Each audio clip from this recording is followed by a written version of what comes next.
Narito ang mga nagbabagang balita sa Balitang Bayan.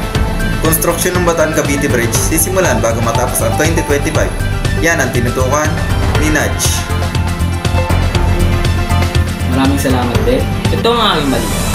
Inanunsyo ni Pangulong Ferdinand Bongbong Marcos Jr. na sisimula ng paggawa sa tulay.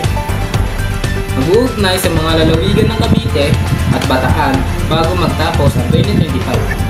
Bataan hanggang Nai, Cavite, umaabot ng 5 oras, magiging 45 minuto na lang. 2 kilometro ang haba at tatawid ng Manila Bay.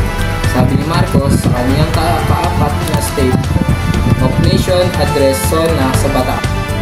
Kung ang biyahe ngayon mula sa Maribeles hanggang Nai ay umaabot ng 5 oras, balang araw ito ay magiging 45 minuto na lang. Maraming salamat, Nudge. May nakuha ang mga otoridad sa Taal Lake na sako na may laman ng mga buto.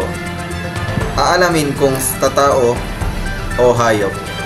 Sinabi ang mga buto ay nakuha sa gilid ng lawa sa bahagi ng Laurel, Batangas.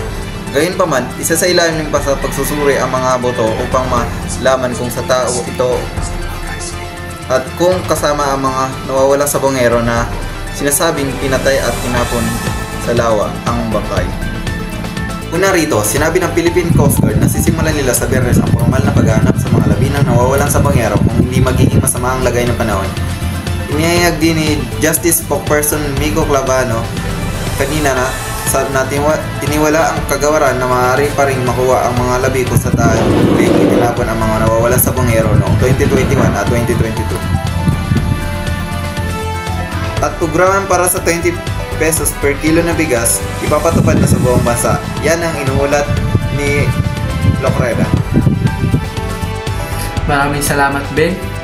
Ayon kay President Ferdinand Bongbong Marcos Jr., ngayong Lunes na isa sa katuparan ang kanyang pinapangako na 20 pesos na kilo ng bigas sa buong bansa.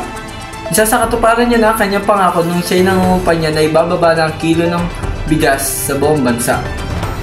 Napatunayan na natin na kaya natin ang 20 pesos sa bawat kilo ng bigas nang hindi nalulugi ang mga nagsasaka. Yun lamang, Joben.